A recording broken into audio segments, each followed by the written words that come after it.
فأولئك هم المفلحون. بسم الله الرحمن الرحيم. قل لا يعلم من في السماوات والأرض الغيب إلا الله وما يشعرون أيان يبعثون بل ادارك علمهم في الآخرة بل هم في شك منها بل هم منها عمون. یہ سورہ نمل کی آیت نمبر 65 اور 66 دو آیات تلاوت کی گئیں، جس میں اللہ تبارک و تعالی نے اللہ کے رسول صلی اللہ علیہ وسلم کو خطاب کر کے فرمایا، اے نبی آپ کہہ دیجئے آسمانوں اور زمین میں اللہ کے علاوہ غیب کا علم کوئی بھی نہیں رکھتا، اور جن لوگوں کو تم غیب کا عالم سمجھ رہے ہو، جن کی عبادت تم کر رہے ہو،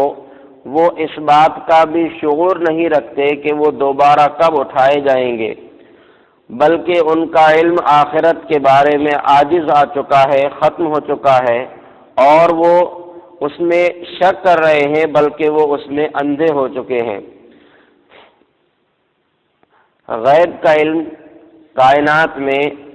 اللہ رب العالمین کے علاوہ کسی اور مخلوق کو نہیں ہے، یہاں تک کہ اللہ کی سب سے مقرب مخلوق، انسانوں میں سب سے اعلیٰ درجے کے انسان، اللہ کے انبیاء اور رسل کو بھی اللہ تبارک و تعالیٰ نے غیب کا علم نہیں دیا، ان کو بھی اتنا ہی علم حاصل ہوتا تھا جو وحی کے ذریعے سے اللہ تبارک و تعالیٰ ان تک پہنچا دیا کرتا۔ اسی لیے حضرت عائشہ رضی اللہ تعالیٰ عنہ فرماتی ہیں کہ جو شخص یہ کہے کہ نبی صلی اللہ علیہ وسلم کو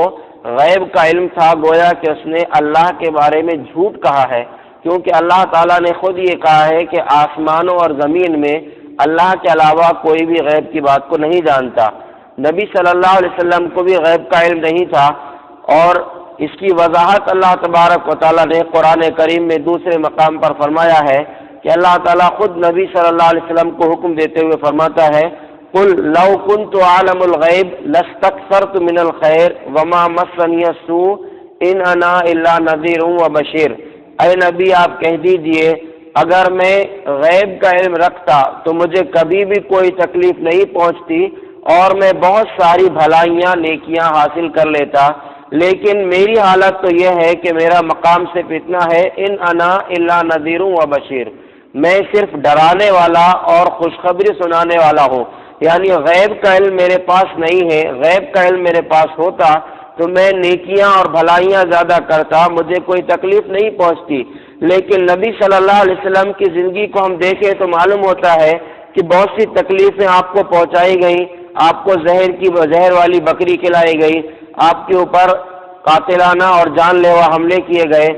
غزوہ احد میں آپ کے دانت شہید کیے گئے، اور بھی بہت سی ایسی تکلیفیں تھیں جو آپ کو پہنچی، آپ کے صحابہ کرام کو تکلیفیں دی گئی، لیکن آپ صلی اللہ علیہ وسلم کو اس کا علم نہیں تھا، جس سے یہ ثابت ہوتا ہے کہ آپ صلی اللہ علیہ وسلم کو بھی اللہ تبارک و تعالیٰ نے غیب کا علم نہیں دیا۔ تو غیب کا علم اللہ رب العالمین کے علاوہ کسی اور کو نہیں ہے، اور اس بات پر ایمان اور یقین رکھنا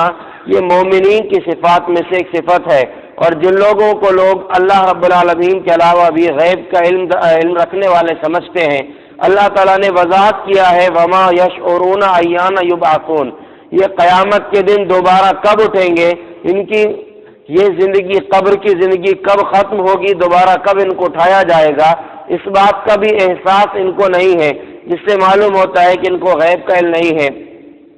اور نبی صلی اللہ علیہ وسلم کے بارے میں اللہ تعالیٰ نے فرمایا وما ينطق عن الهوى ان هو الا وحی یوحى، نبی اپنی خواہش اور اپنی مرضی سے کچھ بھی نہیں بولتے، بلکہ وہی بات لوگوں کے سامنے پیش کرتے ہیں جو اللہ تبارک و تعالیٰ وحی کے ذریعے سے ان کو بتا دیتا ہے۔ آگے اللہ تعالیٰ نے اور وضاحت کرتے ہوئے فرمایا بل ادارک علمہم فی الآخرہ، آخرت کے بارے میں ان کا علم ختم ہو چکا ہے، یعنی جن کو تم غیب کا علم سمجھتے ہو کہ جن کے پاس غیب کا علم ہے، آخرت کے بارے میں ان کا علم ختم ہو چکا، یعنی یہ لوگ آخرت کے جو مناظر ان کے مرنے کے بعد دکھائے جانے والے تھے وہ لوگ دیکھ چکے، یا آخرت کے علم کے بارے میں یہ لوگ عاجز آ چکے ہیں، ان کو آخرت کا کوئی بھی علم نہیں ہے۔ بل ہم فی شک منہا، بلکہ یہ لوگ آخرت کے بارے میں شک میں پڑے ہوئے ہیں، بل ہم منہا امون، بلکہ یہ لوگ اس کے بارے میں اندھے ہیں، یعنی آخرت کے دن پر ایمان اور یقین نہیں رکھتے، جب قیامت کے دن اپنی آنکھوں سے آخرت کے مناظر دیکھ لیں گے تب ان کو اس بات پر ایمان و یقین ہو جائے گا۔ اللہ رب العالمین ہمیں قرآن کو سمجھنے اور اس پر عمل کی توفیق عطا فرمائے۔